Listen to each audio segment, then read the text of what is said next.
Hello, Davidson family. My name is John Brunelle, and I'm the Assistant Director for Counseling Services here at Davidson College. I've been asked to make a brief video talking about my impressions of working with your students this semester and hopefully some helpful suggestions as they transition back home and how you can support them finishing a long and arduous semester, getting the necessary and important R&R that they deserve, and then preparing for yet another difficult and uncertain and challenging semester in January. I want to do that in two ways. Big picture, talking points, how you can encourage and motivate them during this difficult time. And then the small picture, the details of how they can support themselves mentally and physically to get through these difficult times. Talking point number one. I don't need to tell you this, remind you this, you know this. Just reinforce it, that your students are warriors. They have made so many personal sacrifices over the last few months and beyond. They have exhibited such social and personal responsibility in putting aside their own self-interest for the sake of others, for the sake of their neighbors, for the sake of the staff and faculty on campus, and for the whole town of Davidson. They have taken on an amazing challenge and did it successfully with great strength and great resilience. They need to be congratulated. If you haven't congratulated them already, make sure you congratulate them when they get home. Pat them on the back, and most importantly, encourage them to pat themselves on the back. 18 to 22-year-olds can get, all of us can get caught up in the wariness of all this, the anxieties, the worries, the limitations, the losses. It's easy to forget how much courage and strength it takes to get just through one day. And I don't think it could be overstated. This is a generationally defining moment in their lives. And I think they need to be reminded of that. It's not simply getting through the day. It's getting through the day with strength, with courage, with selflessness. To emphasize that point, they are warriors and they need to be congratulated for it. Big point, big picture number two is I've encouraged students to take on a boot camp mentality, to change their mindset and their perspective to handle such a difficult time. You know, whoever said that college is the best years of your life probably wasn't thinking about Davidson, and that's under normal circumstances. During these conditions, you have to take on a different mindset. You're not and should not expect your best life. But if you reframe the day, perhaps you can expect to find your best self, or at least develop your best self. So you pivot, you certainly acknowledge the losses, the limitations, the challenges that you're going to face.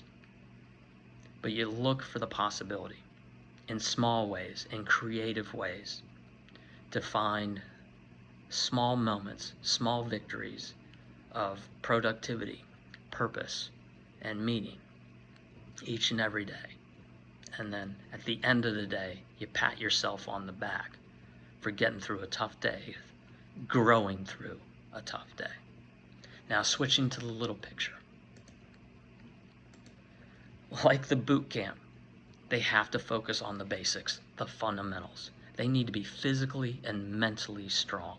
So they need to emphasize a good night's sleep. They have to emphasize eating well.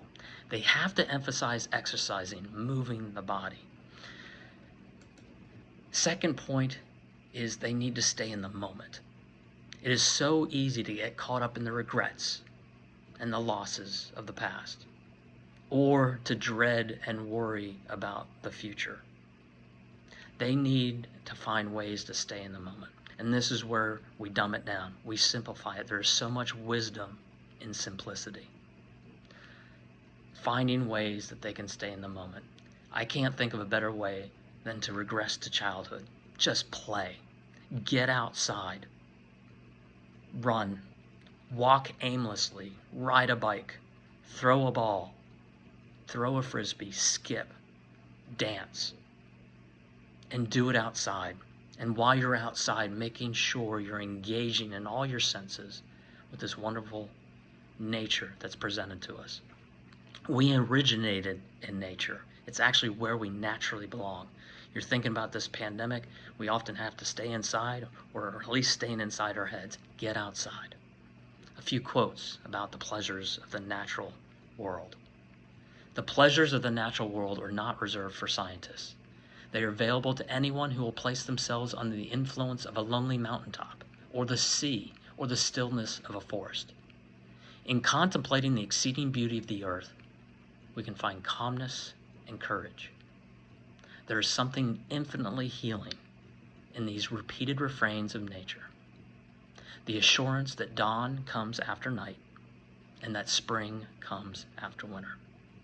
Engage in nature, engage in play, engage in reading. I know it's difficult for students. They're doing so much reading, so much academic, intellectual reading. But read for joy again.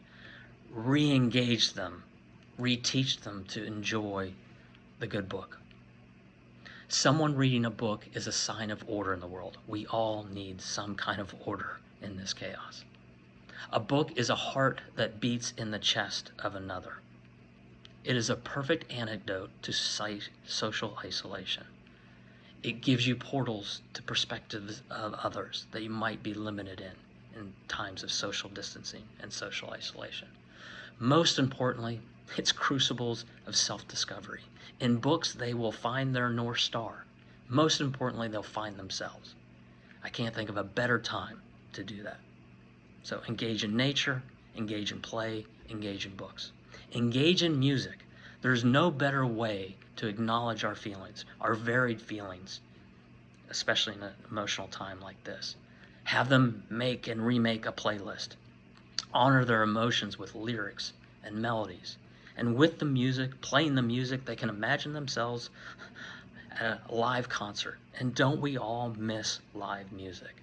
Again, engage in the moment, engage in the now. So as they transition to winter break and have a little more free time, after they get the R&R, they need to reestablish some good habits and routines that they can generalize to when they get back. It's so easy over winter break to just throw everything to the side and then pick it up in the winter semester, the spring semester. Start developing good habits now. But give them freedom and grace. Give them time. They're going to have bad, lazy days. You don't want to tell them what to do. Perhaps model it. Engage in it yourself. Remind them of how important and how opportunistic they can be in these times of growth and challenge. Finally, if you think about it, based on human history, we know we have to trust that better days are ahead. And based on our knowledge of human resiliency, we know there'll be better people for having traversed this situation. So, be safe, be well, be sure to hug them and pat them on the back. They well deserve it and are in need of it.